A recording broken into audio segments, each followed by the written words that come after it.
Okay, thank you, everybody, for being here. We're going to call the meeting to order. All right, first thing we have is the opening prayer. Ms. Slattery, will you do that for us? Yes, thank you. Would you bow your heads with me, please? Heavenly Father, we come to you this evening thankful for all of the many blessings that you bestow upon us as individuals and as a community and as a state and as a country. We thank you for the unending grace that's shown to all of us. We would ask your continued care for those that have been so severely affected by this winter storm. Bring them heat soon, Lord. We know it's a challenge. We'd ask that you would be with us tonight and guide our words and our decisions, that they may be favorable in your sight and make good decisions for our community. In Jesus' name we pray. Amen. Amen. Zach, will you do the roll call, please? Yes, sir. Altizer. Here. Evans. Here. Hardwick. Here. Hasty. Here. Kerr. Here. Wessel. Here. Martin. Silkwood. Here. Slattery. Here. That makes 8 present, 1 absent. Thank you. Okay, next we have a public hearing. This is a request by Marge Properties LLC to add the use motor vehicle dealership to the Massacre Creek Final Development Plan. Property is located at 1220 Center Point Road on the north side of West Main Street on the west side of Center Point Road, as identified by Sumner County Tax Map 161-046.00. And we have nobody signed up for that public hearing, correct? That's correct. Okay, so we'll mark that closed and move along. Public comment, agenda items only. Again, no one was signed up for that. Was anybody in the audience wanting to sign up for it? Just didn't get to it. All right, we'll move ahead. Thank you. Next, we have the acceptance of the agenda. Do I have a motion? So moved. I have a motion and a second. Did you get that, Zach? All right. And we'll do it just by the electronic vote.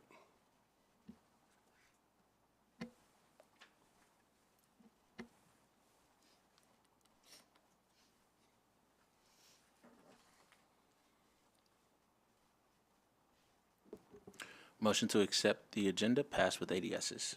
Thank you very much. Next is the minutes. I take everybody's had time to look at their minutes from last month. Any questions, comments? Do I have a motion? I have a motion. Do I have a second? I have a second down here. Okay, we can do this by voice. All in favor, say aye. Aye. Any opposed? Any abstain? We're good. Did you get all that, Zach? All right, next is the consent agenda. And the first thing on there is Forest Park Phase 3 preliminary plat, owner Jen T. 10-2 LLC, Beezer Homes. Location 1685 Saundersville Road, parcel 137.038.00. Lead planning staff is Zachary. You want to tell us about it? Sure. Let me pull this out real quick. So Phase 3 of the Forest Park development, which is overall development includes 612 housing units across 269.7 acres. Phase 3 contains 24 Type C lots, 4 Type D lots, and 29 Type E lots. Everything aligns with the approved development plan. So yeah. Good. I see they've agreed to everything, so anybody on the commission have questions, comments? These other 2 are on consent too. Okay. 2 other phases. Oh, so should we go ahead and just do all of them? Thank you. Keith mentions that we also have Forest Park Phase 4 and Forest Park Phase 6. All of them are on the same consent agreement, and they all have agreed to everything that's been brought forth from the planning department. So with that being said, if nobody's got questions, then we can accept a motion to move on. So moved. So we have a motion to accept, and do I have a second? I have a second. Who was that, Todd? Oh, Mike, thank you. We'll do this by electronic.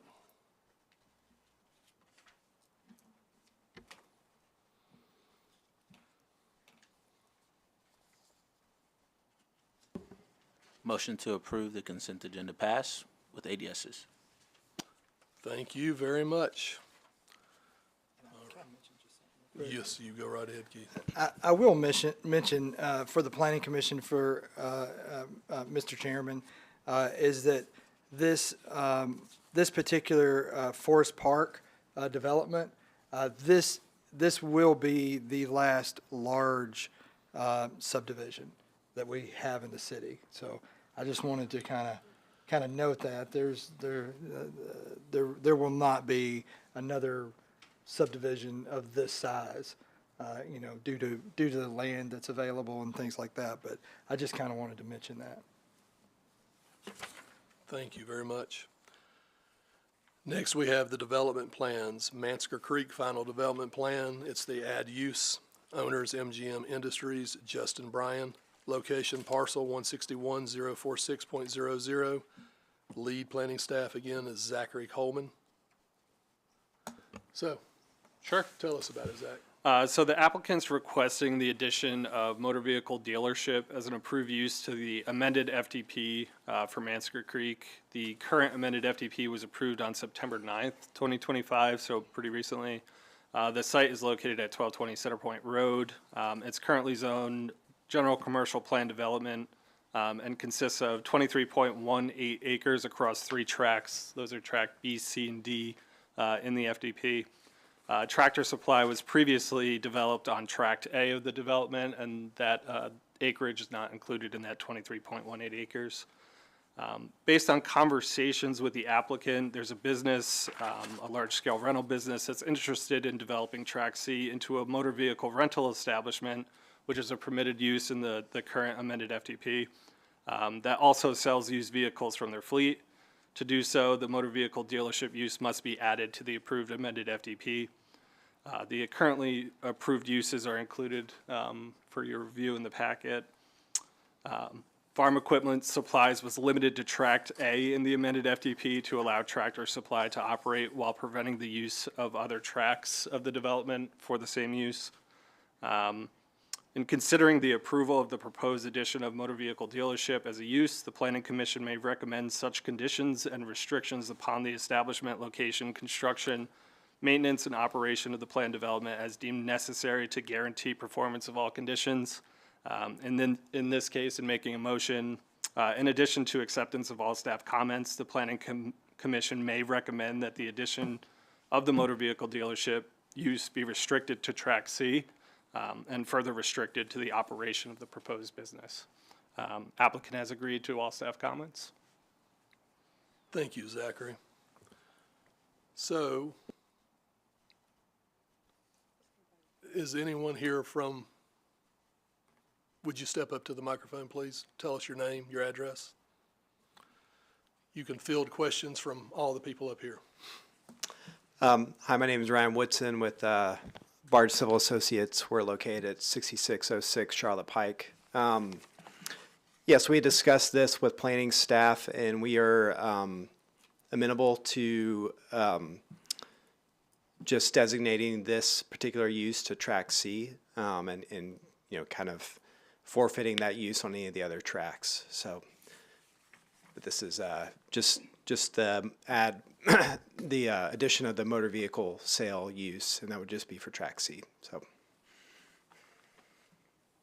Okay. All right. Go ahead, Ms. Slattery. Thank you, Mr. Chairman. I just want to make sure I understand, because it's a Centerpoint address, Centerpoint Road address, but is the main access going to be from, where'd you go? The main access going to be from Main Street? Am I reading that correctly?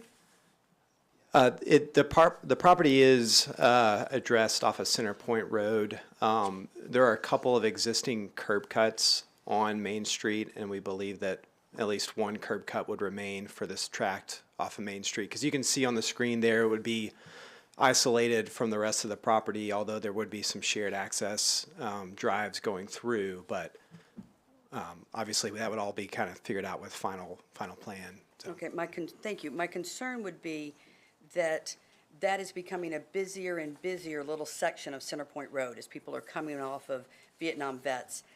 And to be bringing an auto hauler in through there versus out on Main Street where you have more lanes of traffic, and a little freer flow of traffic. Is that the intention, or have you thought through that yet?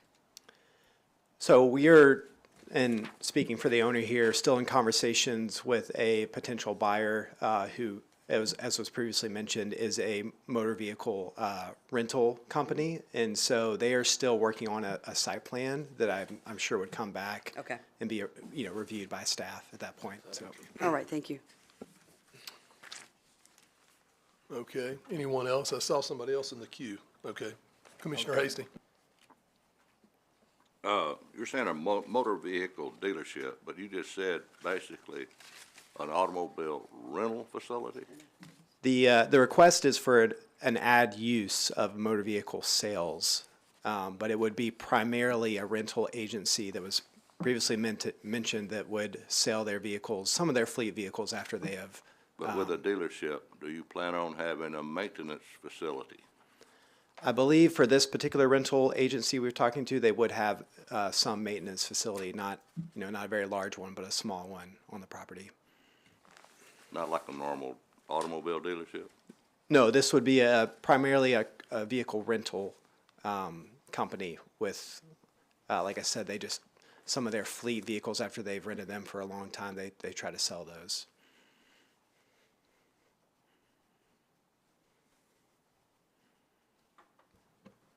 Go ahead, Chairman, Director Free, sorry. That's okay. I That's do this okay. every I will- time. I will get a promotion there. No, I just wanted to mention, there's definitely nothing wrong with looking at the request, and it could turn out to be, something very nice right there. We just need to be careful, because the request right now is just for track C, which is cool, leaving it just for that track C, but it's adding the use of motor vehicle dealership. But if we approved it as it's requested, then we're just adding that. It's not really tied to, I know what the intention is, but it's not really tied to anything.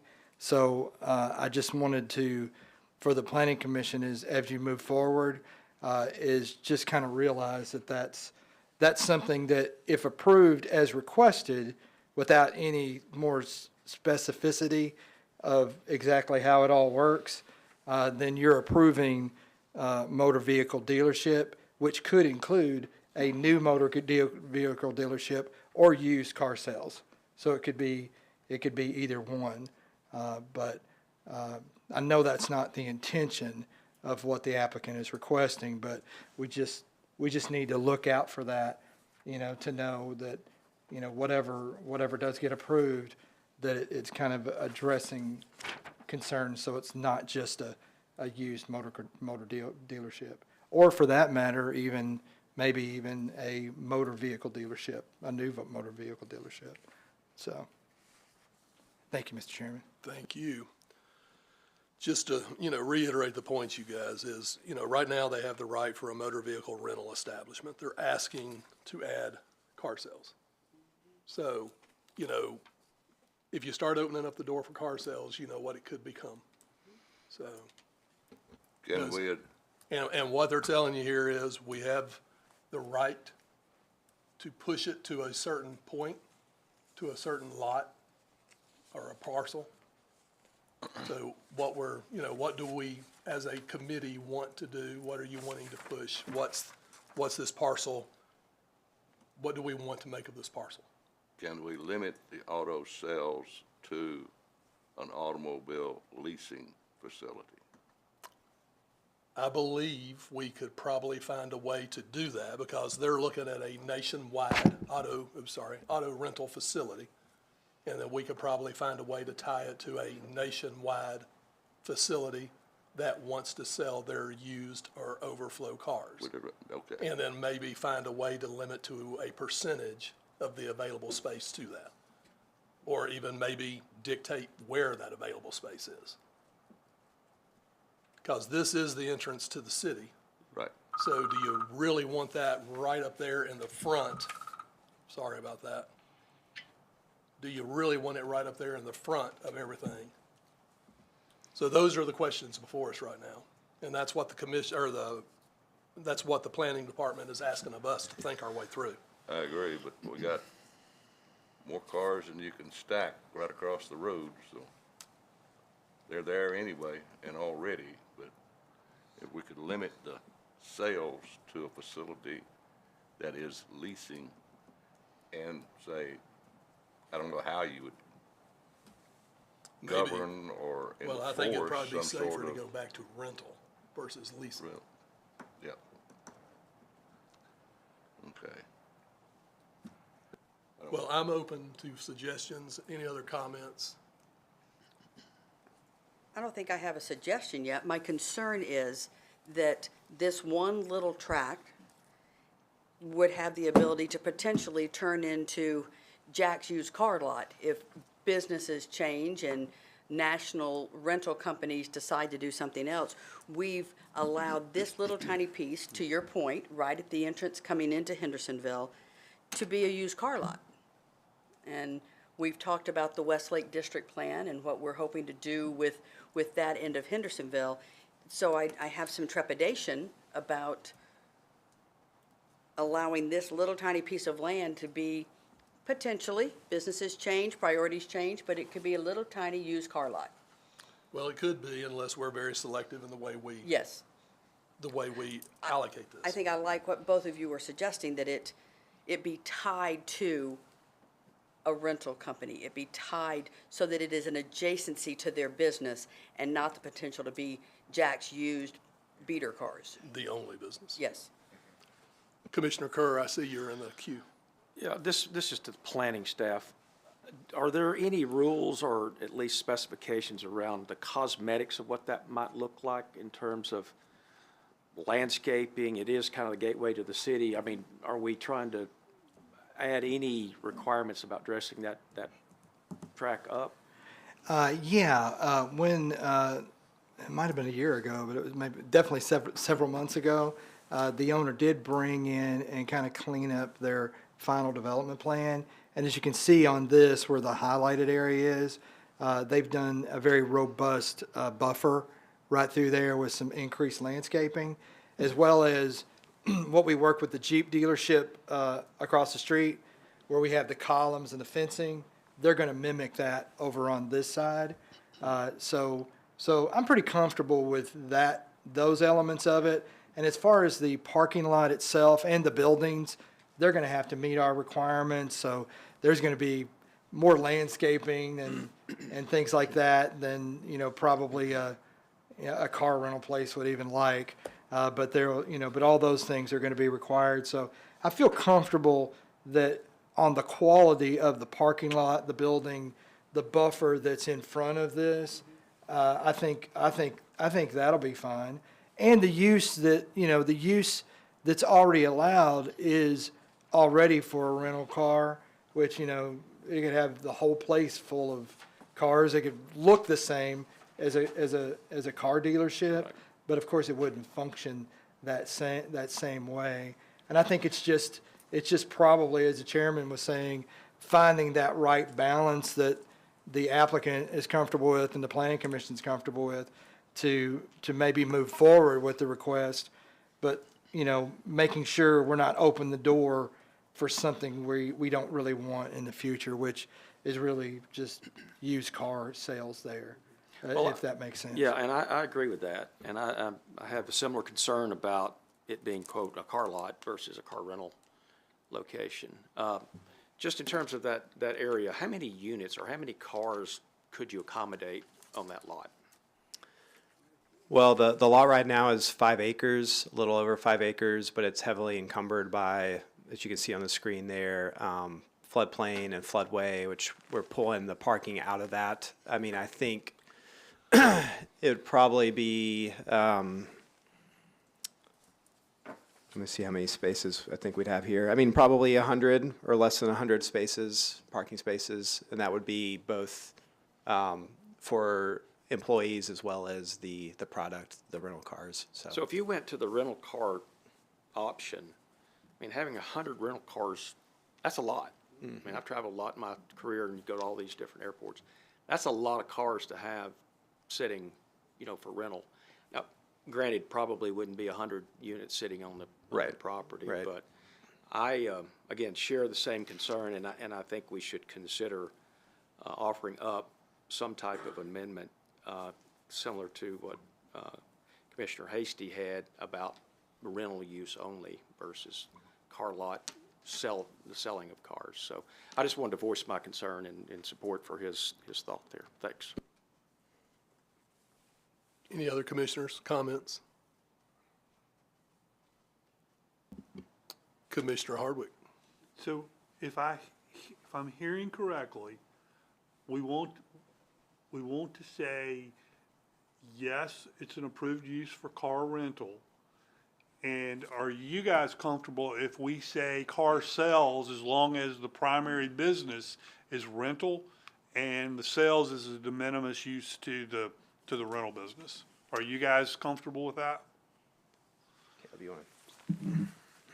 Yes, I'm Caleb Morris, part of the ownership.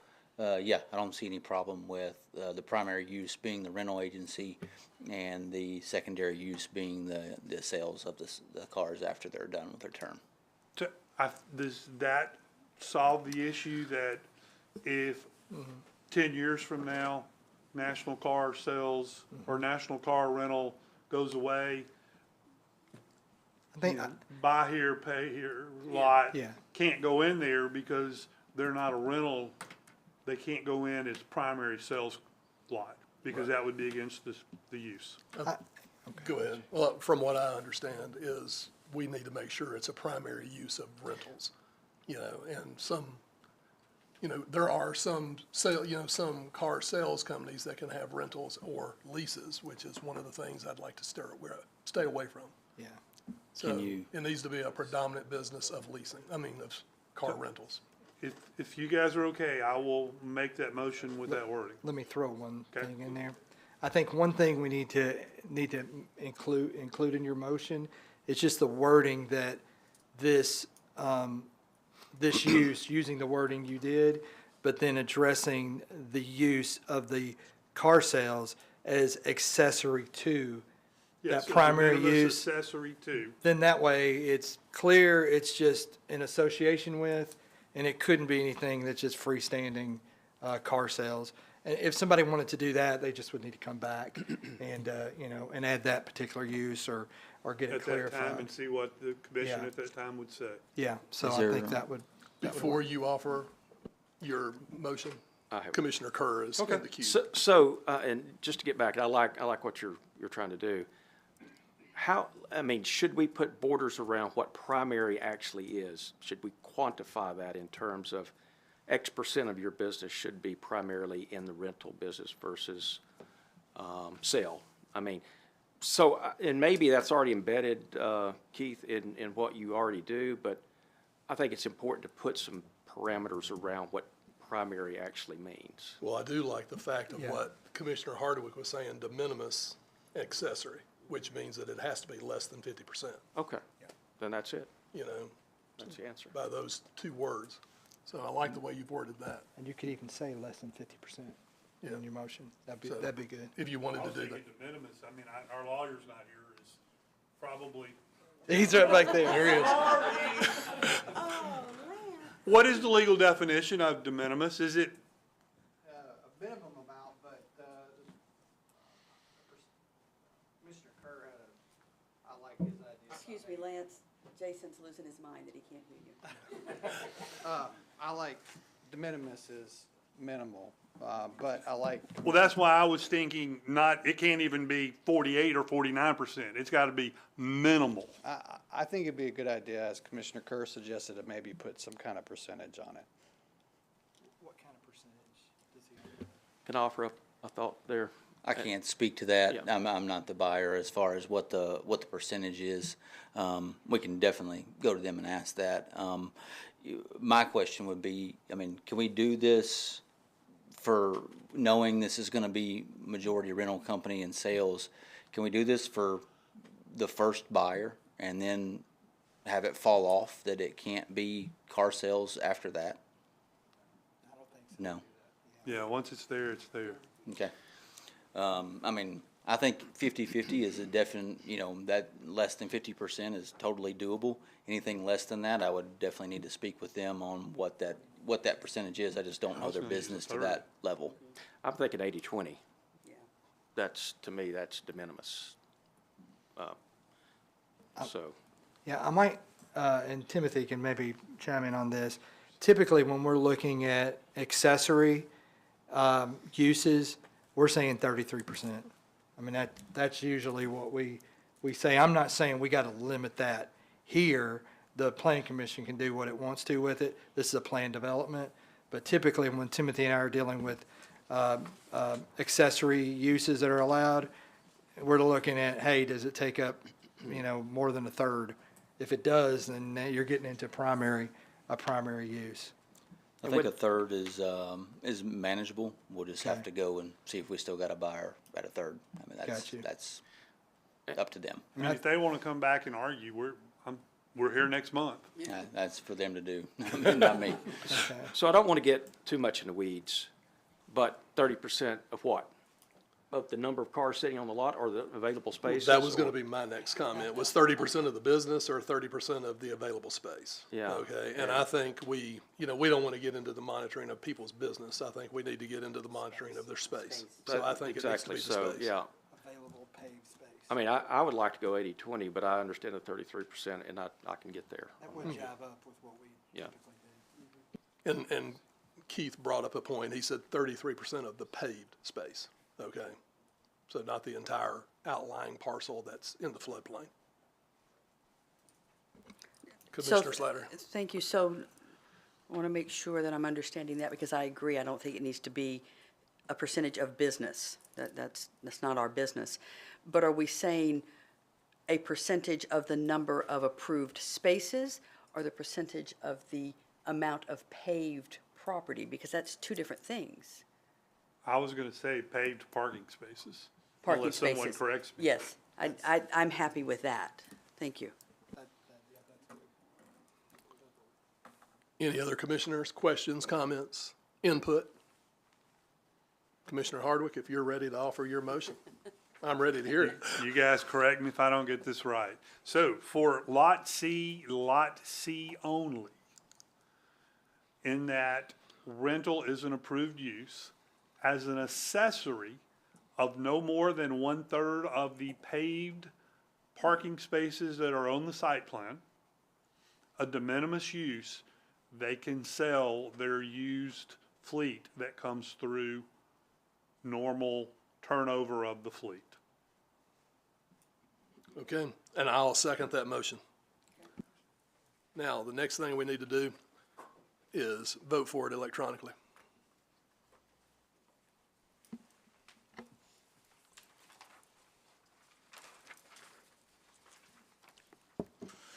Motion to approve, pass with 8 yeses. Thanks, you guys, for your patience. Thanks for walking us through it. Okay, next on our agenda. Next on the agenda is our other category, and we have, let's see, Mansker Farms Phase 18, Section 1, setback deviation, final plat, owner Wilson Bank and Trust, location is 124 Manor Way, parcel 1144IN020.00. This is lead planning staff of Caitlin Shin. Anything else you would like to add to it? And by the way, this is from a previous deferral also. So this is from January 6th, Planning Commission meeting. Do you want me to? Just hit the highlights. There you go. Don't go through, all of us have heard the rugged details. Yes. Do you guys want to hear anything more about it? All right, so they're requesting a deviation for the building setback encroachment of the front setback by 1.8 feet, the right side setback of 0.23 feet, the rear setback 1.9 feet, and then an encroachment for a retaining wall. We did get the HOA approval. There was, one of the requirements from the HOA was that the HVAC be moved to a different location. They have agreed to remove it and put it in the back of the home.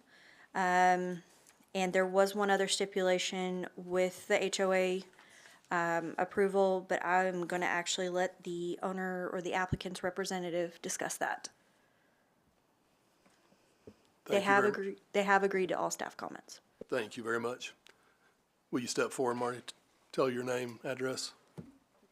Marty Cook, 100 Bluegrass Commons, here on behalf of the bank tonight. First off, just appreciate you all allowing the deferral last month so that we could kind of further shore up our team in the approach and try to get some final details worked out with planning, which we've met with them, and hopefully we have a path forward that everyone can be comfortable with.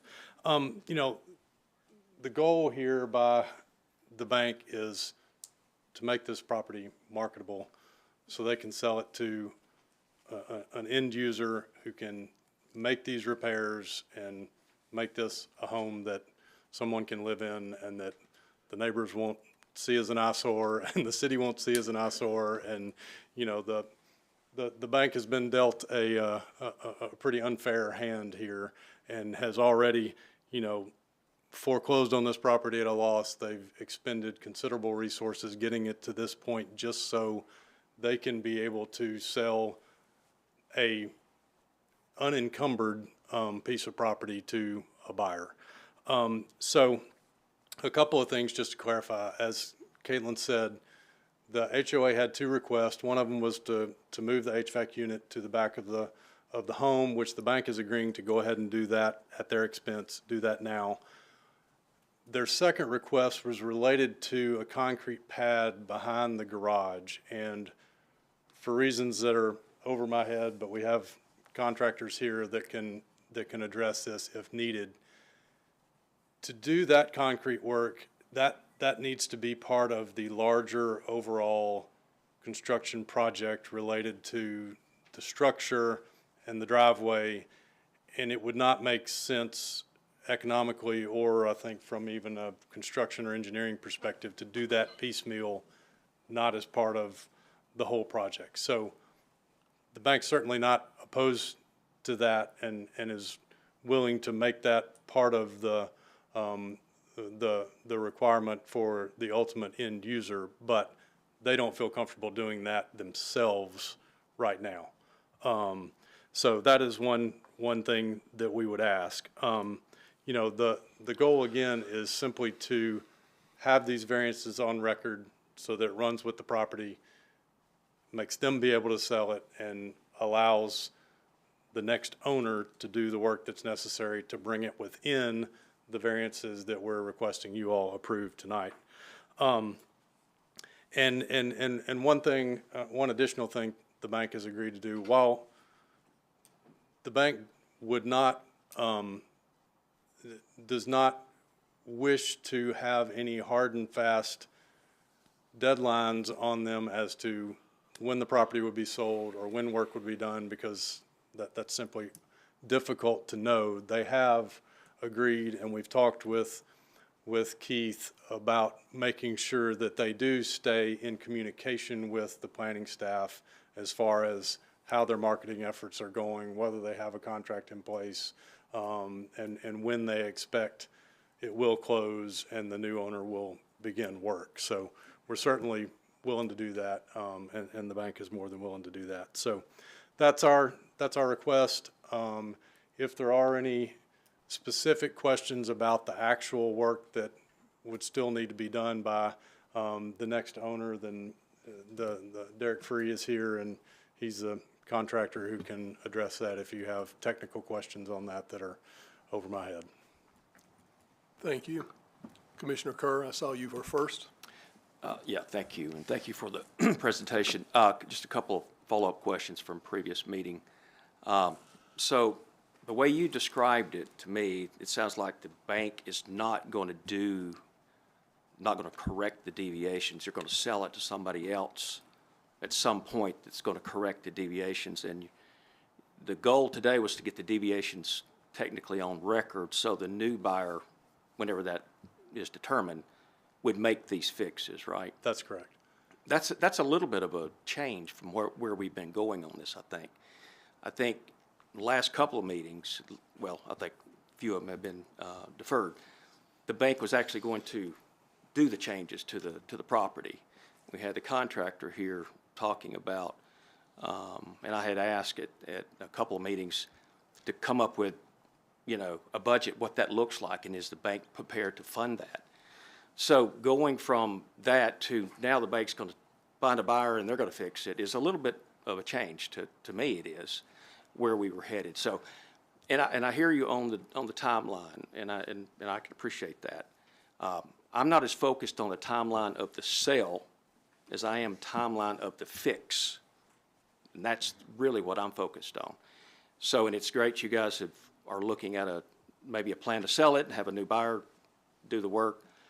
I'm not sure that advances the cause here, for me anyway.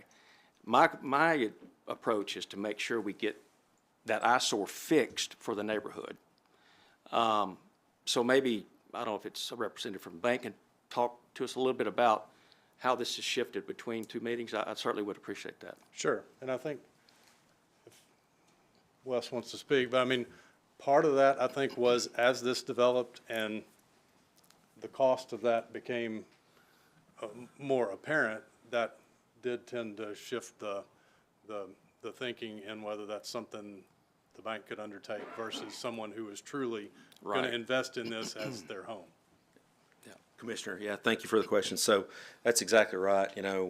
From the first meeting, as we got into it, we continue to tabulate those costs and see, the project to get it back online. The bank, I think we talked about in the last meeting, we're not in the construction business, day to day. We felt it's more prudent, better to sell this to a next owner, that their focus is going to be get this thing done, get it done right, and as a contractor doing that, that's their job. That's what they do. We feel it'd move more expeditiously if we go that route as well.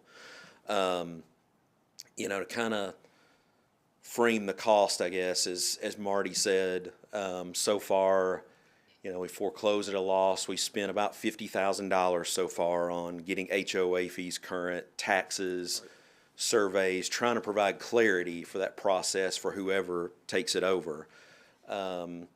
And frankly, again, our job, our goal is just get it to that point so a contractor, reputable contractor, buy this property, finish it, and as he said, just get rid of the eyesore, just make it right, get a homeowner that lives in there. So I think as we went along, determine the scope of that project and the speed at which it needed to occur as well, we felt best, hey, it's better to transfer this to a new owner, sell it to them, and get it moving in the right direction in a quicker manner. So just to go back to the budget question for a Yes, sir. second. Yeah. Given the fact that you guys have kind of put pencil to paper and have looked at the cost, and you guys decided that maybe you're going to shift on this project, would that make a new buyer? I mean, would that be too much for somebody to take on? Do you think that? I mean, the fact that you guys don't want to do the work, I certainly can appreciate it. Yeah. You guys are not in the real estate business, but shifting that to a new buyer, does that delay it even further down the road that this doesn't get fixed? Yeah. But that's more of a question. No, great question. Yes, sir. So, to be honest with the commission, we realize that when we sell this property, we're probably going to take a further loss, to your point right there. Because of the cost incurred, we know in order to make it marketable, we'll have to sell it at a fair price, in order for a contractor or whoever to invest in it and bring it to completion. So hope that answers it, but we realize, hey, we're probably going to have to take a little further loss on this as we get into it. So maybe this is a Lance question or planning question. What are the guarantees that if a new buyer decides to take on this eyesore and make it, a non-eyesore, can we bind them to these deviations? Can we bind them to do the changes to the deviations that have been identified by planning staff? Yeah. And that may be a Lance question or your question. I believe, yeah, we could. We won't issue a certificate of occupancy. Is that your understanding? Yeah, so we wouldn't let anyone possess it without the requirements being fulfilled. Okay. I got it. That makes sense. Yes, sir. Okay, great, thanks. Yep. Commissioner Slattery? Thank you. I just want to make sure, I think Todd asked the question that I was pondering, and I think I understood the answer, but there is a process that would prevent new contractor buys the house, bank goes back to banking.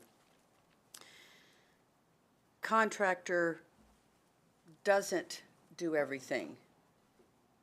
I can answer that. Okay. Yeah. Of course, it's all risk. Risk with the bank, risk with another owner. But whoever owns it, I mean, the bank sells it to somebody, and maybe sells it to a developer or builder that maybe is in a better position to do that kind of work versus what they would charge the bank to do that work. It could move it along a lot quicker. As far as the hooks that we have, we got big hooks in this thing. The house is going to sit there until it's resolved. And so if the planning commission gives these deviations and variances, they're there, and until whoever, and doesn't have to be the bank, it could be whoever owns it, until they resolve it, nobody's going to live in it, and it's going to continuously be an issue. And so really the only way forward for this thing to not just sit there is somebody, to do it, that can do this work, and that financially somehow it makes sense to do it. But as far as the requirements and the hooks, we have those, so it won't change with the owners. And to be honest with you, if the bank hadn't foreclosed and the party that built it, we wouldn't even be dealing with the bank. They would, you know what I mean? We'd be dealing with the guy that built the house. So really, whoever owns it doesn't really matter. It's just whoever's responsible they're going to have to get that resolved. And I think all these things that are listed, and Caitlin kind of went through them, all of these things are going to make this a better property, definitely, than it is today. And all these things, even though they're pretty significant, they can be done, and somebody can eventually live there, and it look like a nice property. The big drawbacks on this thing, I think we've all discussed it, is the god awful amount of concrete and improperly placed concrete over this whole thing, and the plans that they have. And so these plans that we're talking about, whoever they sell it to, the items they don't check off, somebody else still has to do that. And if they don't do it like what the planning commission gives the permission, they'll have to come back to the planning commission to work those details out if they want to do something significantly different. My guess is if the bank moves the HVAC or does whatever it does, then turns around, finds a reputable person or a builder that has the capability to do this, as soon as they would get it, I would think they would move as quickly as possible to resolve it, so they're not sitting there on their money, month after month. I would think it would accelerate it. So Yes, sir. if that's helpful. It is, and there's only so much we can reach out and control. I appreciate fully the bank wants to get to the handoff stage, and anything that we can do to facilitate that in a way that protects the integrity of the community, I'm all for that. Yes, ma'am. I don't have a problem with this. I'm still curious, and again, this is beyond maybe the city's control. The HOA obviously has timeline requirements for completion of property. Is that clock starting over? Because at some point, I think Todd mentioned the eyesore factor. At some point, what currently looks like the makings of a really nice skate park with all the concrete will start to deteriorate. Unoccupied, partially completed homes are not a thing for a reason. So is there anything that the city has? So reputable builder buys it with all intentions, but are there any hooks that keeps that buyer moving forward? Their business, and I appreciate that we can't control everything and can't see into the future, but they decide, oh, I've got big money problems, a bunch of deals have fallen through, I just continue to let this sit and sit and sit. Have we done everything that the city can do, that the planning commission can do, and the planning department can do to urge this to completion in a satisfactory fashion? Yes. Okay. And I'll just be very straight about it. If it wasn't Wilson Trust Bank, right? Wilson Bank. Yeah, if it wasn't Wilson Bank and Trust, a local bank that has this, if this was anything else, and I won't say banks' names, but any other national bank, it would just be sitting there, and it could sit there for years. I mean, the only reason this thing has any breath of life to get resolved, which is no guarantee that it will, is only because a local bank is involved. If this was a mega huge bank, this thing would just sit there and then maybe get foreclosed on, and then maybe the county owns it, or maybe the city owns it, and then, you know, and so that's kind of how these things kind of work. So we're really lucky to have a local bank that actually cares about the community, that's trying to do something with it, even though it's a bad situation. So I totally understand. And agree, I Commissioner. support this. I do appreciate that you all are going above and beyond the normal day-to-day banking operations to try to salvage this. And as a community, I think everyone appreciates that. It's just a lot still to be done. Commissioner Evans, saw you're in the queue. Yes, I hope you understand why I'm asking this question. Having been a home builder in the past and having interest accrue on a construction loan, does the bank plan to make an outright sale of this property, or will the bank remain involved as a lender for the prospective buyer? Yeah. So, Commissioner, I would say, you know, options are on the table there. If we have a prospective buyer, and forgive me if I'm misunderstanding your question, but obviously, you know, if that particular buyer desired financing, we would certainly look at doing that for this project for them as our involvement. Now, we may have a buyer that comes along that may just purchase it outright and finish it out of their own pocket, but certainly we've discussed and open to, if we have a buyer, they need financing, we're going to look at that for sure. Yes, sir. And it would be smart to do so. My point is, however, that with interest accruing on a construction loan or Yes, sir. That's where the impetus is. That's where the motivation is. So, just curious, but thank you. Commissioner Hasty. I appreciate the bank trying to get this resolved, but, you know, in my little simple mind, I think what the bank's trying to do, saying, we're gonna lose X number of dollars on this place. So instead of us taking the responsibility of going out here and doing this work, we're gonna just drop the cost, the sale price, and we're gonna pass it on to somebody else. And then you guys are out of it. I appreciate what you're doing, but I look at it right now as you're the fish on our hook, and you're wanting to put that hook in somebody else's mouth. And I can appreciate what the bank is doing, but I think our leverage needs to stay with the bank to get the project finished. I think we're all in agreement on meeting the setback requirements, and I'll vote for those that the HOA has approved, and you're gonna move the HVAC. Yes, sir. You know, I think we're agreeing on what can be done. It's just a matter of who's gonna do it. And you're right, we have a use and occupancy permit as a hook, but we got that hook for whoever's on the other hook. So, but I think the bank has a responsibility to see it to the point where the end user can get a use and occupancy permit.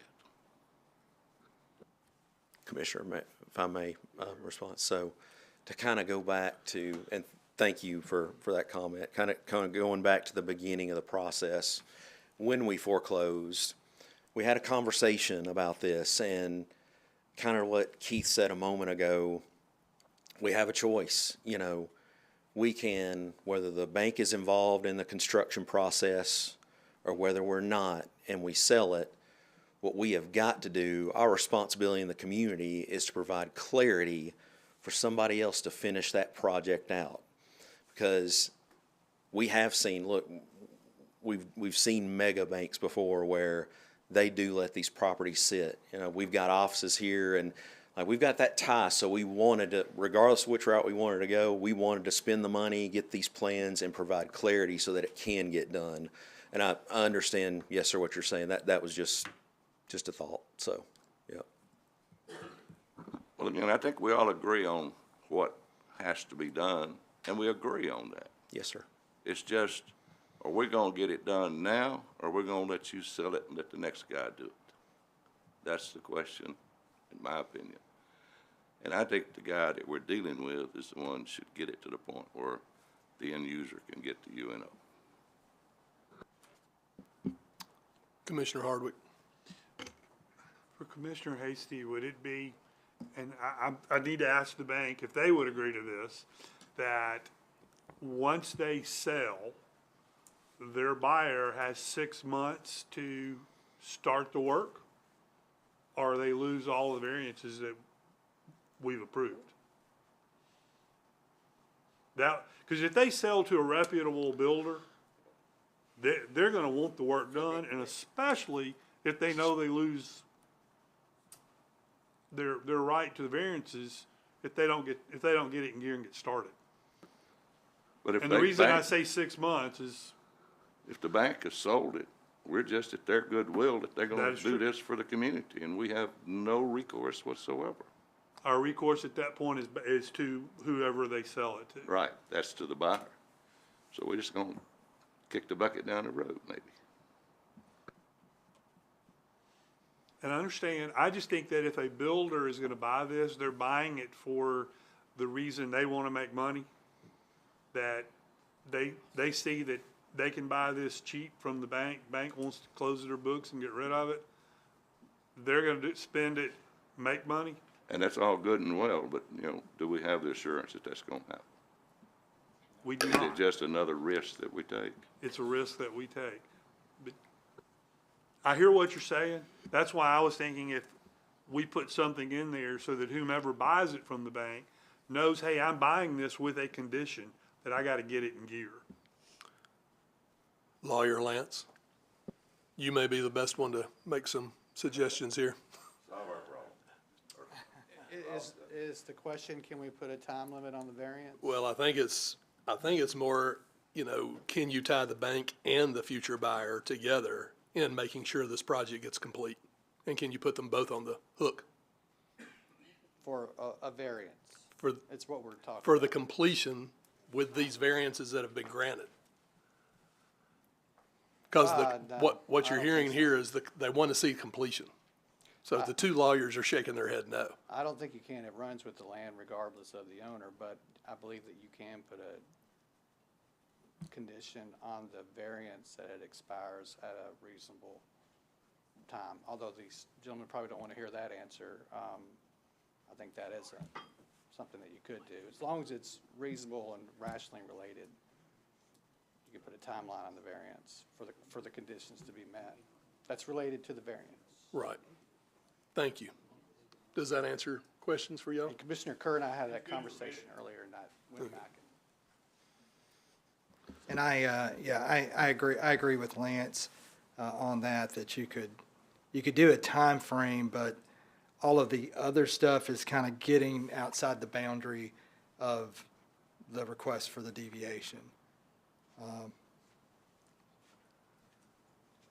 I think, I'll just speak a little bit from this side of the table, okay? I think what you're having a problem with right now is everybody on this side has heard from you guys that you wanted the variances, you've asked for the variances, you've been granted the variances.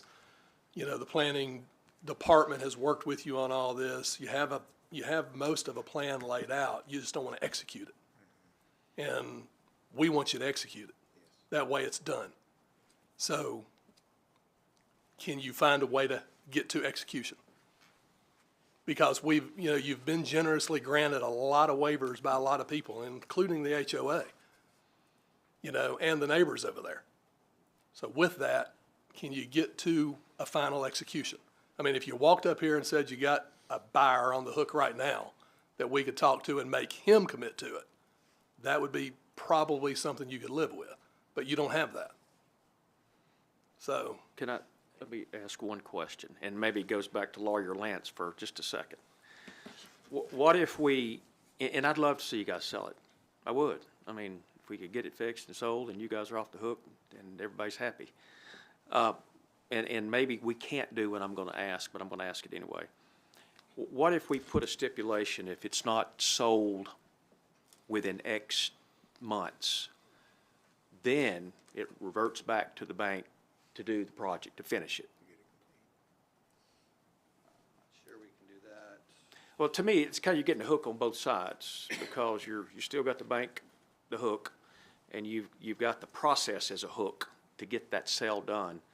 And if we could put a time limit that this commission agrees on, say 6 months, to get that property sold, that way you're motivated to sell, and we have a hook in you to say, if you don't sell it within 6 months, you have to fix it for us to grant the deviations.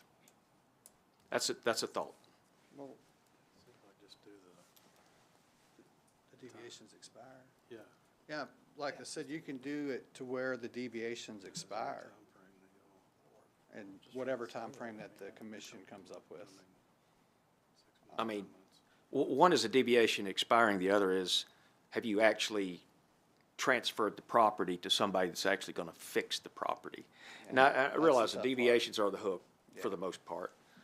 But, you know, it comes back to the spirit. You guys are wanting to do what's right for the community. Right. If you're a motivated seller and you got the right buyer and the right builder possibly that gets this work done, that's the goal, is to get it fixed. And I do think that what Charles said is right. We are letting one fish off one hook and trying to hook another one. And that was my question, kind of the start of the conversation.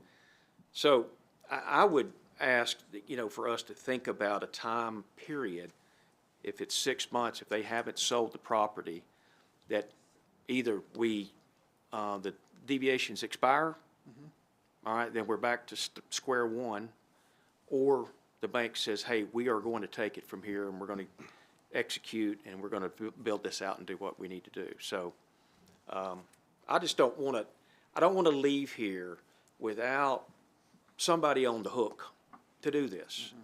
And I can appreciate you guys are trying to do what you do best, that's banking. But that's may not be the best what's for this community at this point, or this neighborhood.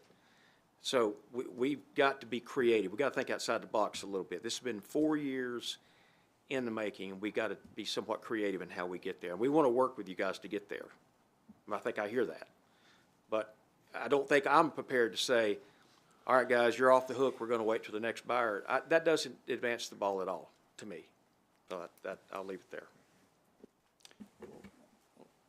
As I mentioned, I mean, I believe that you could put the condition that within 6 months or whatever time frame that the deviations do expire. I think you could maybe tie that to the sale, but I don't know how you could bring the bank back in after, if it doesn't sell after 6 months, and if you don't put an expiration of time on it. Well, if they hadn't sold it in 6 months, excuse me, if they hadn't sold it in 6 months, if they sell it in 6 months, it's not an issue, right? I mean, it's over. Yeah. We're moving on, we've got the new buyer and all that, but at least 6 months, this commission's got a kind of a benchmark to look at. Right. The community's got a benchmark to look at. And if we leave it the way it is now, and Commissioner Hasty's right, this thing could go on for another 4 years. We don't know. But today, we have them on the hook, right?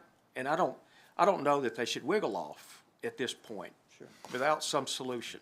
And I want this finished. Unless somebody else has an idea I haven't thought of, I can't think of anything other than the condition. Yeah. well, do you have a comment? Yes. Go right ahead. No, Step up thank you there. so much. I definitely hear you loud and clear. Appreciate the commission's thoughts. Can you And- tell us your name? Yep, sorry, Taylor Walker, Thank you. Chief Lending Officer at the bank. I was here and told Commissioner Kerr I'd come back tonight too, to continue to try to see this through. So, I can definitely put myself in your shoes and understand, you know, that you want to get this done. You want it to be right for the neighborhood. I completely get that, right? And so, actually, the bank feels the same way too. That's why we foreclosed on this gentleman that could not get this project done, right?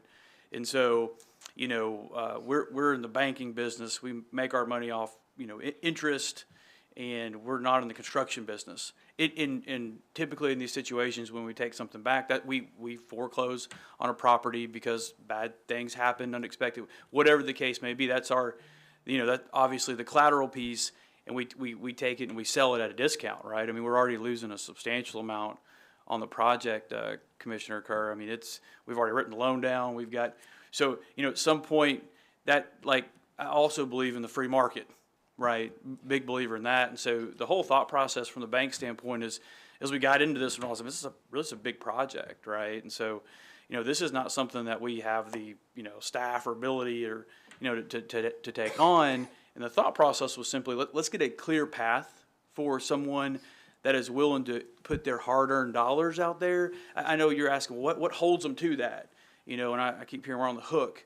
Well, the thought process from the bank, if we can get a clear plan, and that obviously makes the property much more marketable, which today, if the committee decides, you know, definitely your choice not to grant it, then it's less marketable, right? And I will tell you, the bank doesn't have an appetite to get into a massive construction project. And so, you know, if we're able to get these and get a clear game plan of what needs to happen, and so we will still have to take even a further loss on this just to sell it with the variances, in my opinion, because of the massive amount of work. So it's not, you know, and I believe the speed is another question I continue to hear from the body, which I completely understand. I think if we were able to sell this property to somebody, which we'll have to further discount after they get in there and they realize everything that is going to take place, they will be highly motivated to do it quickly because, you know, they're sitting on a loan, they're sitting on their equity, and so they would obviously be held to the same standard as any other builder to have, you know, X, Y, and Z done. And so I believe the free market would take care of this problem. We will have to further discount to make it marketable from where we're at now. So just some perspective from the bank standpoint. I definitely appreciate your standpoint too. So I think what I hear is that you agree that finding a motivated buyer would be the best path to get this resolved, and we keep the variances intact. I think I also heard, maybe I didn't, that you would be willing to work with us in terms of some type of timeline, 6 months to get this sale completed, and then the variances actually expire at that point. That gives some finality for us and for you too, and I think it would show that we're trying to work with you here. I mean, we could all just say no and move on. Yes, sir. You guys have a problem on your hand. We're saying that's right. I'm saying 6 months. We'll vote on it and see what people think. But at least we've got it identified in terms of timeline to think about. Get you guys still motivated. Right now, if we walk away, we say, hey, yeah, you got these variances, we approve them. That's it. I mean, you guys could take all the time you want. And I hear selling in the interest, I hear you. But if you could have sold it, you would have at this point. So these variances are, to have them on record, like Mr. Cook said, that's important for the next buyer to see that. Yes, sir. But again, I'm going to go back to say, if we can come to terms in terms of timeline for these deviations and a sale to take place, I think that gets me where I need to be tonight. Yes, sir. To move it forward. If clarification question. Sure. So if we tie the deviations to a timeline, that's just based upon a sale. Is that correct? Is that what you're thinking, Commissioner Kerr? I'm just trying to understand. Well, I mean, to me, if they expire based on contingent upon a sale, and this is a Lance question. I'm way over my skis on this, but if we do the deviations based on a sale, the expiration, and 6 months happens, we can this body can go back and revisit and say, hey, we think you've given 6 months and we're just not going to approve the deviations, and you're just, either that or you're going to have to fix it at this point. And I'm not as tied to the deviation concept as I am to the commitment to sell it and get it in the right hands quickly to somebody that will actually fix this. And if you can't do that in 6 months, then you guys are on the hook to fix it. I will tell you, this sits in our OREO or other real estate owned. We have a big motivation to sell it. So it's not something we're gonna try to get the highest, we're gonna try to move this Yeah, off our exactly. books. And Yeah. we actually have an obligation, there's some regulatory obligations too that, you know, they're much longer term. I don't think you can't, you're not allowed to hold other real estate on your books. I think it's, I can't remember the timeline, but approximately, I wanna say, you know, that might be 5-year time. So we will, I promise you, we wanna get rid of this thing as quick as we can. Yeah. So that are, and I know that we at least have one person that has some possible interest in it as well already. That they're obviously going to be much more interested if we can get the blessing for the variances and they have a clear path forward. I know we have other people that we'll talk to. We obviously work with a lot of builders and developers that, you know, of course they want to get it at the cheapest price. So we will have to continue to take even additional loss. Please understand that. So just to point out, so. Let me interrupt. Director Free would like to say something. Yeah, and Lance, correct me if I'm wrong, and I think I understand kind of what everybody's talking about and kind of what Lance was talking about earlier. So it sounds like to me that if the deviations were approved, and then you just set the time frame, and you can't set the time frame, I don't believe, to the sale, just set it to the completion of the improvements. And maybe do that for 6 months, you know, or maybe a little bit longer, maybe 8 months. And then that way, if it's not complete, then the deviation goes away. And if the bank's still holding it, then, you know, then it goes back to where we are tonight. Or if somebody else has bought it and they haven't corrected it, then they go back to where we are tonight and would have to look, you know, come back to try to get a resolution. But I think putting that time frame not on a sale, but on the actual completion of the work would seem to me to then motivate the bank to sell it quicker, you know, before the deviation goes away. Commissioner Wessel, you've waited patiently. Yes, I just want to show support for Commissioner Kerr and also Commissioner Hastings. I totally agree with what they've stated, and I just wanted to make that point. Thank you. Okay, and now Commissioner Evans, you've been very patient also. Second bite at the apple. And I'm ready to vote for the variances for the current owner. The bottom line here is the bank is going to have to give somebody some attractive terms to sell this house to them. They're going to have to loan some money to this person, and they're going to have to hope that this person completes this project in a timely manner and does not go bankrupt trying to do it, or they wind up with the thing again. Putting a timeline on it, if that would probably work, but the timeline will be established by, once again, as I said at the last meeting, the time value of money. This thing is going to finish out very quickly because both parties, the party that buys the house from the bank and the bank who makes the attractive terms in order to sell it, they're going to want this thing concluded sooner rather than later. And if somebody comes up with whatever hundreds of thousands of dollars they need to buy the house and complete the house, they're not going to sit there and not do anything to the house. So I think the impetus is here to get this thing fixed. If we give the current owners the right to sell the project, it's kind of like a Sears Roebuck kit house. You sell the house and you sell the kit to get it finished with. So if we give them the authority to do this, then they've got the freedom to go out and get this project finished.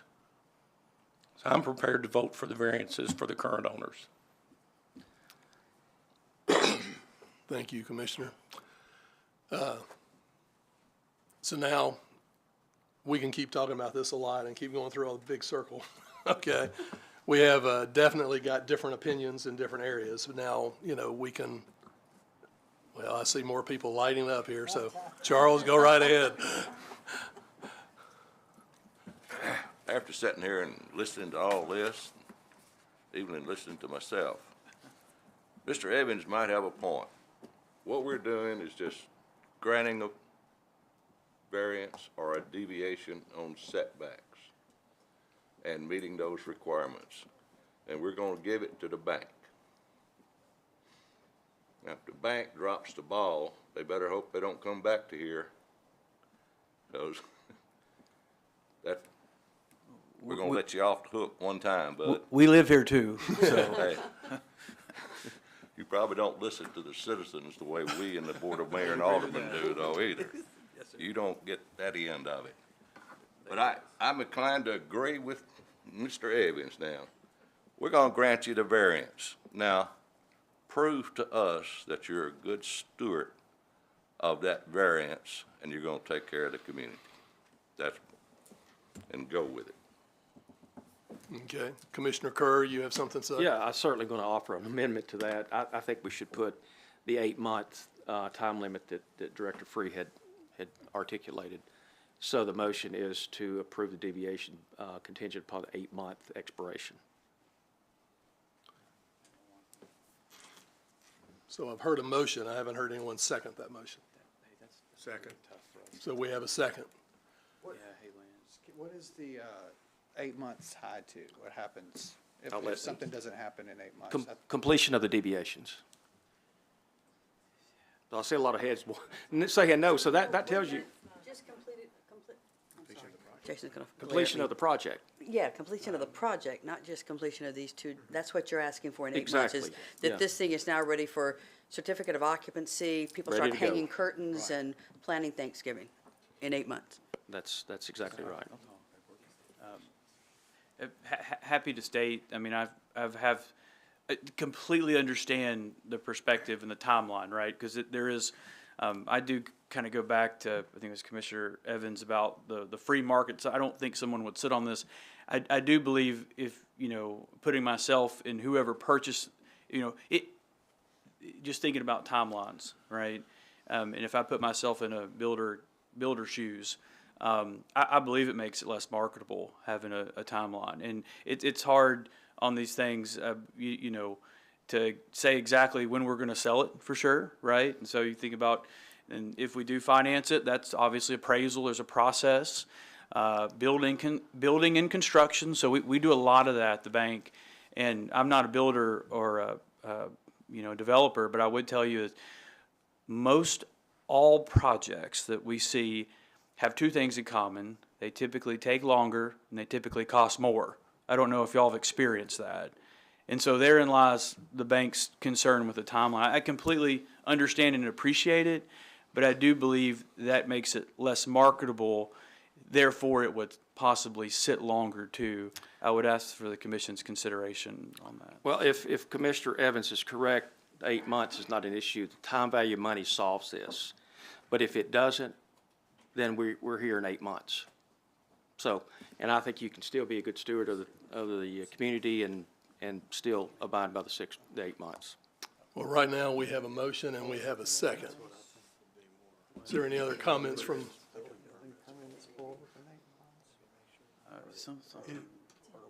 So I have a comment while they're Okay, doing their thing. go ahead. So I would agree with Commissioner Evans. I think we need to just approve the variances and let them go. If we're going to put a timeline, it's gonna take these guys at least 90 days to get it sold, probably 6 months. If a builder gets it, it's gonna take them at least 6 to 9 months to get all the work done. So you're talking realistically a year plus to get all this done. If we were gonna go the route of a timeline, I would tie it to the sale, not to these guys today.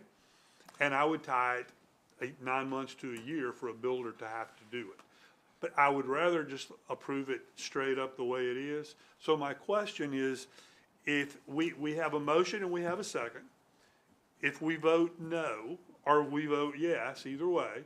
But if it's no, can we come back and do a vote to give them an affirmative and positive approval? The answer is yes, and that was my intent. Okay. So my intent right now is we have a motion and a second. I say we vote that either up or down, and if it's voted down, then this board is free to make another motion for another solution. Okay? Or I could amend my motion. Or you can amend your motion if you so see. Can we, now that we have a second? Well, the second would have to also to agree to the amended motion. So I need to make it first, and then we can decide whether or not something you would agree to. So I think I'm hearing Well, from- first off, if you're going to, I think the more proper thing to do is withdraw your motion. Okay, I'll withdraw that motion. Okay, motion withdrawn. You agree? I agree. All right. So motion's been withdrawn. And then- You're wanting okay, to add the another new- motion? The new motion and amendment. But at this time, you're trying to jump across what Barry, so I'm Barry. trying to sync up with what Barry said. Okay, so let's hear what Barry has to say, and if you would like, you can second his motion. Right. Okay, because he was ready to offer that motion. As long as it has timelines, that's what I'm looking for. Okay, so Barry, So I was going to make the motion, but we had a motion and a second. Oh, excuse me. We had a motion and a second. So I was asking a question. And the motion that I would make, if that's what's being asked of me at this moment, It would is. be we just approve it straight up the way it is. And we take everybody's word at this point that everybody's motivated to get this done. And do we have a risk that we might get bit? Yeah, but I don't think so. So that would be my motion. Are you telling me I have the right to make that motion at this point? well, he's withdrawn it, but I'm going to ask you, do you still want to withdraw it, knowing that Barry may not be linked up exactly with what you're, I'll go back and reinstate the motion. I think we need to vote on it. okay? Yep.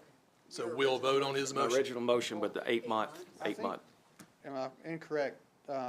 Commissioner Hardwick has a motion on the table. Commissioner Kerr made a motion to amend and then he withdrew it. No, Commissioner Kerr had a motion on the table first. Oh, He okay. thought he was syncing up with what Barry was doing. They do not agree totally. So we are allowing him to keep his motion alive and his second. Maybe just state it as a new motion. Yes. You withdrew that motion, so go ahead and state. Okay, the new motion is to put the deviations expire, and I'm going to move it because it's a brand-new motion. I can change it around. I think, given what I heard from Barry, although he backed off of that, I think what we should do is put a 12-month expiration on the deviations at this point. And if they're not done in 12 months, we will see them again, and we can talk through that. No. So the motion is to approve it contingent upon 12-month expiration of the deviations. Completion. Of the deviations. Well, for them to, they've got to complete before the expiration, so 12 months. So, yes, completion of the deviations in 12 months. Just those two deviations. That's right, and that's Okay. all we're talking about, is getting the property fixed. Again, I don't care who it's sold to.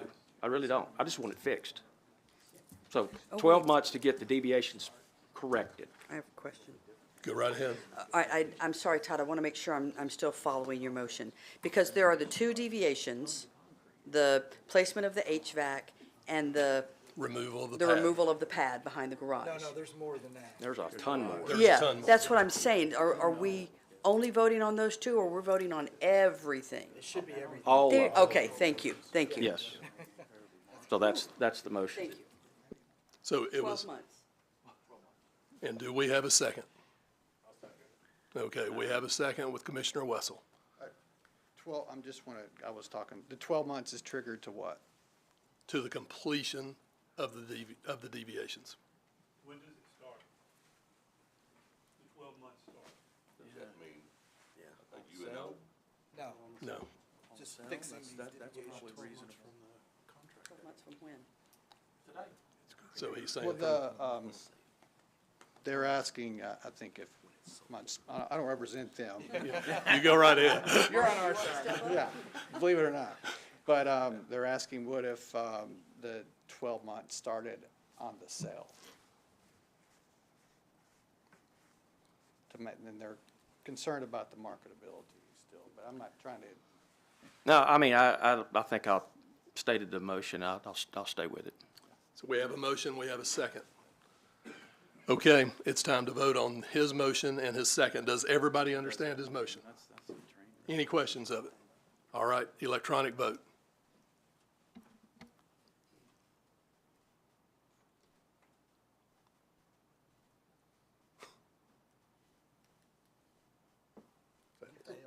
Yeah. So that motion fails. I'll let Zach. Sorry, Zach. No, it's okay. Thank you, because I was like, oh, do I say You didn't tie want to or say fail? it, huh? Okay, so motion to approve the suggested motion failed 4-4. Okay. So now, with that motion failing, if the board has anything else they would like to offer as a motion, you're welcome to do it. Okay, hold on. Wendy has a question first, or are you offering a motion? Oh, I'm not offering a motion on this. Okay. I'm writing a lot of this. But I do have a question for Todd. Is the amount of time or the presence of a parameter of time most important? And the reason I ask is I cannot imagine what the underwriting is going to be for the next poor soul that tries to buy this property from Wilson Bank and Trust. So to, I think, Barry's comment earlier, this is going to be a protracted process to get it sold, to get it completed, and meet the requirements. So my question still to you is it more important to have a timeline or the amount of time? Both. I didn't offer that as an option. I think that, I'm just trying to put myself in the shoes of the neighbors that live in that community. What is it you've been looking at for 4 years? All right, and so we're waving our head over a year. I saw you guys say no when we said a year. So this is, we're not talking about something that you guys even anticipate being resolved in 12 months. I guess my point is that the people that live in those neighborhoods deserve answers and deserve finality on this. They didn't cause this problem, and I'm not sure you guys caused it. You guys are trying to fix it, and I can appreciate that. But for us to walk away, we're going to approve these variances, given the fact we've been 4 years into this process. I think that's just not acceptable.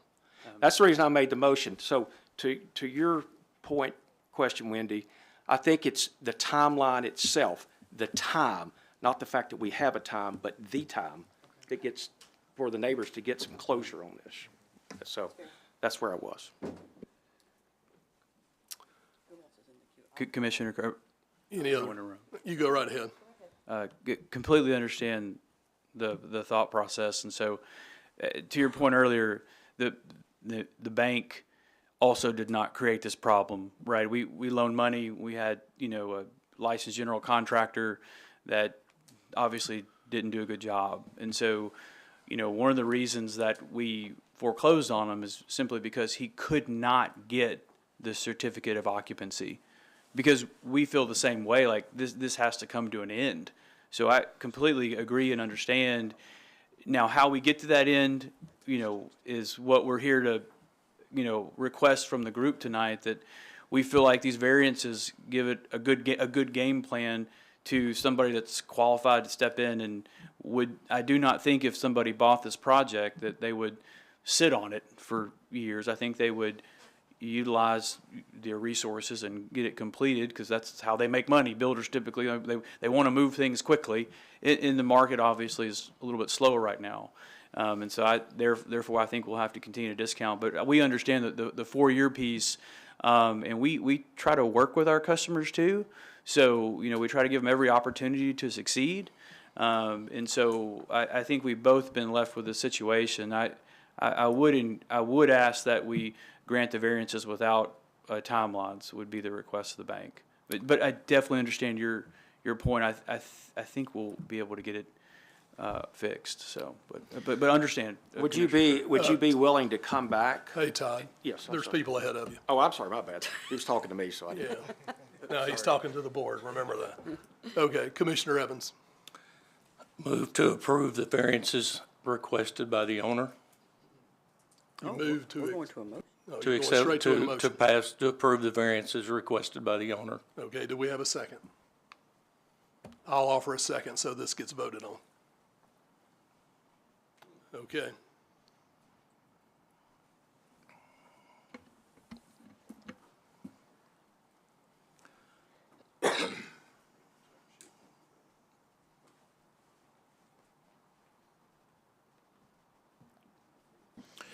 Motion to approve variances as is, passed with 6 yeses, 2 nos. Well, that was difficult, y'all. So, Well, thank you for all the good discussion. We really do appreciate it. and just from our position, we hope that you do well with this and sell it and move it along. And, you know, you've worked hard for these variances. We've given a lot. Okay? We'd like to see a good work product at the end of this thing. And we are all sympathetic to those neighbors also. But again, I just want to reiterate some of the points that we've had. If it was a bigger bank from another place that didn't have a community contact, I would suspect this thing would be sitting over there for more years to come. Okay, and I'm banking on the fact that you guys are connected to this, to our community, and that you're going to get this done out of just good social justice. Okay, so thank you. Thank you very much. We care, and I'll take a special interest in who we get this to and get it over the finish line. So thank you very much. We appreciate it. I got one question or request. Go right ahead. Is this something other that the bank will communicate with the staff and let us know what the status is on a monthly basis so that we can keep up with what's going on for these folks in the community? Good coordination That's and fair. community and communication will go a long way to help you guys. I kind of stuck my neck out and I bent and went with you. So work with us, communicate with us so that we know, so that we, if necessary, can communicate with the neighbors that we didn't let them down. And you are going to, in fact, get it done and get rid of that eyesore. And just so that you know, Keith offered up that every month he'll communicate it in his notes to us. Okay? We're happy to do that. All right. Well, thank you. We appreciate it. Thank you all. Thank you very much. That was some sausage.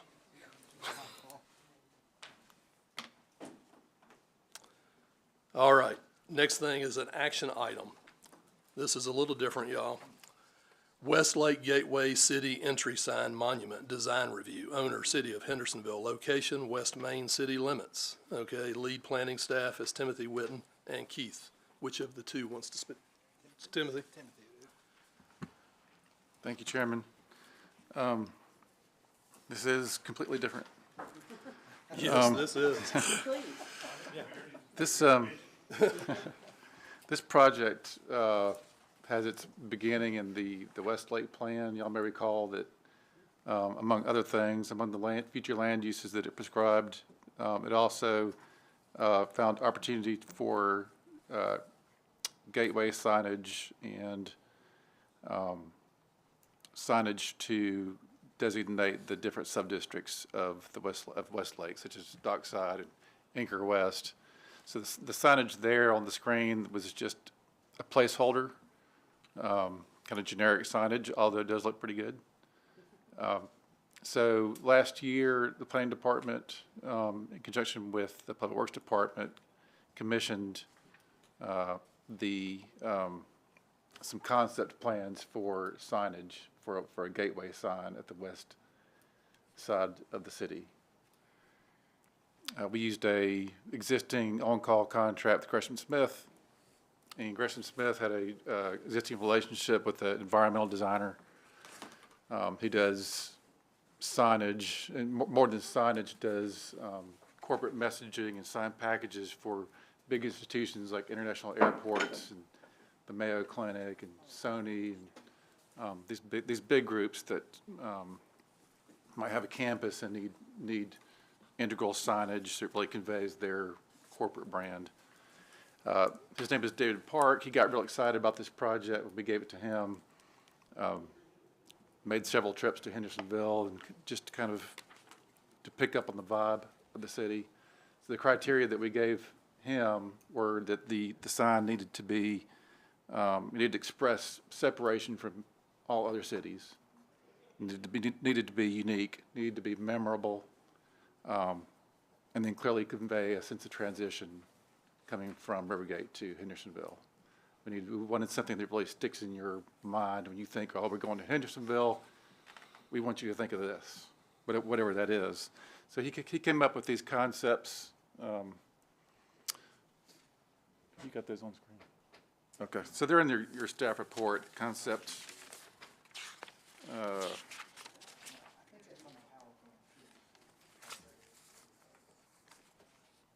So page 5 of your staff report has concept A. It's a take on our traditional monument style sign, although it's more refined and more elegant than what we typically see. But it's got sort of a column on one side, large space for a cabinet. Has a large stone base. Gateway concept B is very different take on that. It's not traditional, more contemporary, very unique. And then concept C, which is the concept that staff really liked and is recommending, not what you typically see. This is very different. I don't know of any other communities in Middle Tennessee that have anything like this. The sign is 23 feet tall. And really, it kind of transcends a sign. It is a sign, but it becomes more of a monument just by the scale of it, the height of it, the uniqueness of it. And then the designer kind of picked up on the lakeside community feel of Hendersonville. The finial at the top has got the swoop, echoes the swoop of a sailboat. It's got the city seal on that, which has got the sailboat on it. And then it is sort of vaguely familiar, vaguely lighthouse look to it. So those things pick up on the lakeside feel of Hendersonville. And then one of the things that staff likes about it is that it's got a very small footprint, relatively small footprint to the other concepts. It doesn't have that long wheelbase, or not wheelbase, sign base, which makes it really a lot easier to locate, especially at this location, which is across from Mansker Creek, which we just looked at this evening. This location would be right on the Chrysler Dodge Jeep Ram side, where the guardrail stops and the sidewalk starts. Would have a smaller sister sign on the other side of it. And that location, it's got a good slope to it going down to a swale. So if we tried to implement our more typical long, beefy monument style sign, you start to look at construction costs to build up that from that slope to give a level area for the sign. So you're looking at substantial increase in construction costs. Timothy, Yes. if you can just real quickly, because we've got it up on the screen now where the folks can see it. We had a little issue with our PowerPoint, but just quickly go through those. Sure. Because it wasn't up on the screen as you were discussing it. Sure. So on screen is concept A, which is the more traditional take on the monument style sign that we see in the newer areas of the city. And then concept B, that's the more contemporary. It's very different from the traditional style. Still got that long, beefy base to it. City seal is predominant.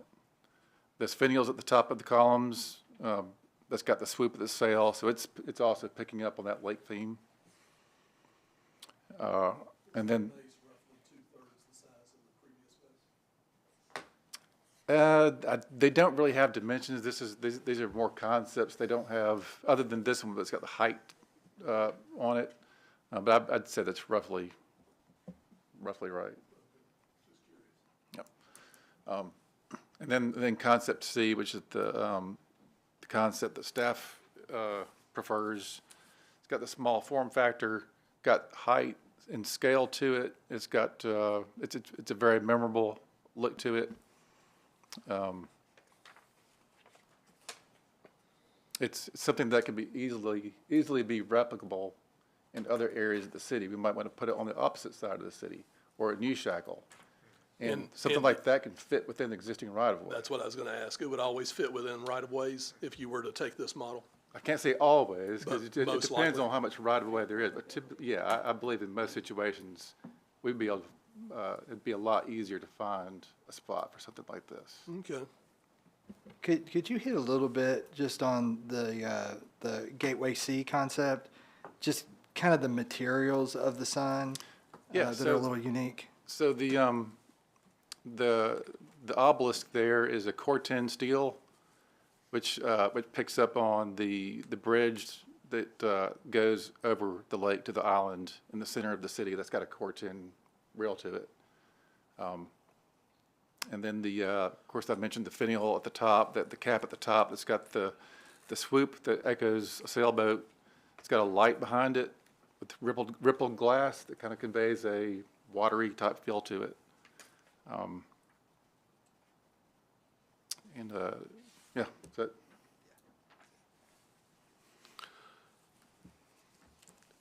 and there is a possibility that this does, it just shows Hendersonville. I think there would be opportunity on, that Hendersonville sign would be facing oncoming traffic coming from Rivergate. I think there would be opportunity to, if the city wanted to put something on the parallel side that said something else, like City by the Lake. So it does have less room for signage than the other two, but I think there is room to do more than just what's shown there. It's very unique. And this is something, as you could see in Timothy's staff report, that we've taken to the Concept C, to the BOMA Capital Projects Committee for them to look at that. But we wanted to get the Planning Commission to weigh in and actually take action on this. The BOMA has budgeted funds for us to move forward with this in the current fiscal year, so they've budgeted that, and we're in the process where we really need to move forward with getting the final design and getting it constructed, or getting the construction starting on it as well. And I'll kind of echo what Timothy said. One of the reasons that the staff really likes this is it can be very easily duplicated in many other parts of the city. And then, I don't know, was there one on there, was it earlier on your staff report thing that showed what the opposite side was? It's not in my staff report. It is in the Okay. package that y'all received. But Yeah. I've got it here. I don't think we have it on the image, but this isn't, there's the first part, which is this part, and then on the other side, there's a smaller version of this that doesn't have any signage. Yes, here's Yeah, the- that's it. It's a smaller, it's only difference is it's shorter. Yeah. And so that's what that is. And then, like Timothy was saying, especially that shorter version, this taller version is something that, could be duplicated at other entrances. But the shorter version that's going to be on the other side of West Main Street, that could go in different key points throughout the city. And actually signage could be on there to define different parts of the city. Not just along. Westlake districts. Yeah. In addition to the Westlake districts, it could identify other portions of the city as well by name. And our intent is to have some landscaping behind this, so it's just not sitting out there bare by itself. Have some tall evergreens that would provide a backdrop for it, and also provide really good low voltage lighting to light it up at night. Yeah. And we do like with the lighting, especially with this concept C, we'll have to explore it, but we like the opportunity, we believe, with LED lighting in that, in the top of that, where the glass is at, and the sailboat design around it, that maybe that could be different colors at different times of the year. So that's a possibility as well. Any comments from the Planning Commission? Go ahead, Ms. Silkwood. Yes, thank you, Mr. Chairman. First of all, I know this has been a long time coming and a lot of work, so I want to thank the staff for working hard on this and taking the time to look at it. And I really do like all three concepts. And, I'm not going to create a stir and say, hey, we need to go with another recommendation, but I do feel like I need to go on record saying that concept A, I feel, has a little bit more of a stronger demarcation line between Rivergate and Hendersonville. My thought process on the obelisk/tower concept is it feels like it's going to get a little bit lost in the tall trees over there, especially with the brown, tower. It's mostly sort of a brown kind of coppery color. But if we were to go with concept C, one recommendation I would have is to mirror the height on the opposite side of Main Street rather than have one short and one tall. It's a gateway. Correct. And then you would have that very nice, white fence with the stone that they've done on the Chrysler dealership and they're going to do on the other side of Main Street. And it would really feel like an amazing entrance. So those are my comments. I like that idea. I do too. I like that. Yes. Any other comments? Oh, Commissioner Wessel. Thank you, Chairman. I agree with what Commissioner Silkwood is saying as far as about the entrance coming from the Rivergate side and having the other monument, the concept A, as far as to more or less define that and separate it. But at the same time, I like the idea of having the obelisk C, because I think it's a great design also with the materials to have equal on both sides, but also another plus to have the opportunity to have it located in other locations of the city and other entrances. And I think it really presents the image that Hendersonville is projecting or is unique in that it has the combination, I think, of what needs to be presented to just the general public. And so I think having the obelisk and going to C, at first I was going with A because it complements the other style signs that we have at various businesses with that monument sign. But I think after I thought about it more and looked at it and this kind of thing, I really agree with the concept C. Thank you. Commissioner Hastings. I think either could be nice looking signs, but one thing I heard from one person, I don't even remember who it was, but I think a key identification for Hendersonville is city by the lake. And I think whatever concept you go with, I think somehow or another, city by the lake should be part of the logo on that sign. Yeah, I think if you did it like what's on there, like that's kind of what it would be. It'd have that same taller obelisk on both sides. Then you could have on that one side Timothy Hendersonville, and then City by the Lake could be up the other side. So that would definitely be a dramatic entrance as you're coming in. And if we did the two, which and maybe if somebody made the motion for this, would to include that saying the preferences to have that same height on the other side, I think that would be good. We may have to end up breaking it into two phases, depending on our budget. But I do like it. I do like that. Very nice. Commissioner Slattery. Thank you, Mr. Chairman. Just one question. There's one thing on concept A that I wish there was a way to preserve. When I looked at that, I liked the very prominent acknowledgement of the date of establishment of our city. that we are deeply rooted in history and we're not a Johnny-come-lately bedroom community, but that we have real history here. And with the lack of a more historical look to a downtown, something about that seems important to me, that we more firmly establish our history. So I don't know if there's only so much we can put on these obelisks. I like them. The more I look at it, I like the logic of the ease of placement. I definitely like Commissioner Silkwood's idea of having both of them being that 23.3 in height so that it does have a very grand entrance feel to the city. I just wonder if there's some place that we can acknowledge the establishment date of our city. I think I'm not sure exactly what the size, but those city seals are, Pretty good size? they're pretty good size, and I think it has the It's date. at the very bottom of the Yeah. seal. Yeah, I know it's on the seal, but I'm kind of doing my own scale Yeah. over here, and half of that's about 11.5 feet, and I believe those might be about, Three might be feet. 3 feet. 3 feet? 3 or 4 Yeah, feet. so it'd be a pretty big, see one here. oh, well, Seal, to but I, beat it to death.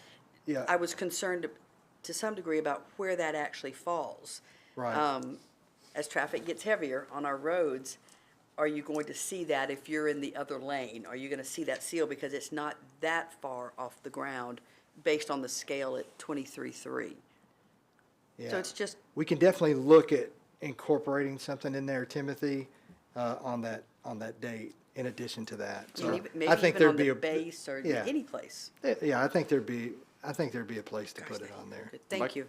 Yeah, it might be etched into the concrete cap. Yeah, Yeah. that would be, that would be nice. Do a more substantial, thicker cap and have it etched into the stone itself. A beveled edge. I think that would work. I like that. Well, no other comments from anybody on the commission. So we're to the point where I'd entertain a motion and just sort of go over it and reiterate some of your guys' points, and that is, I like the 2 monuments to make it look like a grand entrance into Hendersonville. I personally have one of these big monument signs out in front of our building, and they're hard to maintain, and they do take up a whole lot of real estate. So if you are dealing with tight right-of-ways, it'd be nice to be able to replicate this all through Hendersonville, as we could. And I do like the fact of putting equal size on each side of Gallatin Road. Now, Charles, your point about putting City by the Lake, would you like to see it on the other sign that's opposing? Just somewhere on the sign, whatever concept we use, just make sure that that's a theme that's put on that sign. There by the other side of the Hendersonville, that would be okay. Or what if you put it on, I know it wouldn't be on the entrance side of it, but what if you put it on the back side of it for the people leaving Hendersonville, seeing it? You'd see it. Just asking. If you've got 2, you could swap it on each one. Yep. So that the one on the right has Hendersonville, on the back side of it has City by the Lake. Vice versa on the other one, so whichever way you go, you're seeing both. Yep. That'd be cool too. Let the designers work with it. Yeah. Let them work their magic. And I think the idea on that cap somewhere there, it doesn't, at least briefly established 1969. I mean, I don't have a problem with that. I don't think that's something that needs to be glaringly big, but, at least it's there and recognized. All right. Is that all, Charles? You got anything else, Charles? Yeah. Okay. Well, anyone want to make a motion? It's already been presented to Boma. What are we voting on? Well, I don't know. Has it been, I think they're wanting us to make a motion of what we accept. Is that correct? Yeah, I mean, that's what we're looking for. It was presented to the Capital Projects Committee. And was recommended to Boma. Yeah, and was recommended to Boma, but are you saying only Concept C was recommended to them? Yes. Okay. Yes. And let me think here. And so with a structure like this, design review, and it's not really going to have a site plan, but the Planning Commission is the appropriate body And it's say an action item where on we're, our agenda. yeah, where we're gonna locate it and the general concept of the appearance. And then that would let us move forward. Okay. Well, it's an action item, so I'm going to try to sum up what all of you have said that you would lean towards. So with that being said, concept C, my motion is to accept concept C, having 2 equal towers on either side of Gallatin Road. I'd like to, or the committee would like to see that we have in the concrete cap the year that it was established. And somewhere on the sign, if we can get the designers to appropriately fit it, City by the Lake would be added also to the signs. Did I miss anything by that motion? Now, do I have a second to that motion? Okay, I have a second to that motion. So now we'll vote on it.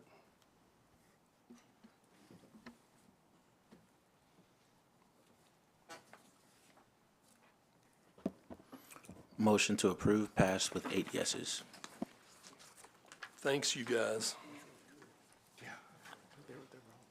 All right, so now we have the staff level projects approved. I won't take the time to read through all of these. And the ones behind that are the pending. Is there anything that people have questions about that they would like to ask? And if not, then I guess the rest would be up to the director's comments. Go ahead. Thank you, Director Chairman. Free. First, before I do my comments, one of the things that we added in the zoning ordinance was for me to make corrections in the zoning ordinance where there was omissions or just, things to provide simple clarity. But a part of that is when we're doing that in the zoning ordinance is to make sure at least just to report that out to the planning commission, what we're the little changes that we're making, as well as we're going to be documenting those in the zoning ordinance. And Caitlin can just real quickly go through and kind of highlight just some of those different corrections that we're making. One of the first things that was noticed, that we found was in Table 9, which is our plan development bulk standards for residential. We had adopted the townhouse residential zone back in few years ago. And we realized it was missing from the chart. So we're adding that back in. It is the same as the way it was approved originally in the 2020 or 2022 edition of the zoning ordinance. So that has been being inserted back into the chart. The second item is the location of accessory building and structures. We just wanted to clarify that when on corner lots, that on an accessory structure that you can only encroach up to 5 feet on the interior side lot line rather than on the street side. So we're inserting interior just to clarify. The other one was we noticed there was some, in our permitted encroachment table 12, we noticed some of the reference chapters throughout in the chart were incorrect, where we had made some edits this last round and the numbers changed. That's being corrected. And those are highlighted on page 7 and 8. And then throughout the document, there was some spacing, a couple grammar errors, just updated those. And then the last thing, the items that were corrected, we have created in the appendices, record of amendments. Those listed, that'll be how it is shown on page 9 in your staff report. I've already got it typed up, ready to adopt once we were through tonight. So this will be how it's shown. And that's all I've got. Great. Thank you very much, Caitlin. Anybody have a question about any of those? So nothing really changing, just kind of clarification, and hopefully we won't find very many, but if we do, we'll make those corrections. It's kind of late, so I don't really have anything, Mr. Chairman, to add unless anyone has a specific question about anything for me or the staff. I don't see anybody lit up. Any questions? All right, I will welcome a motion. Okay, do I have a second? All in favor? Aye. Any opposed? Thanks, everyone. I appreciate y'all's hard work.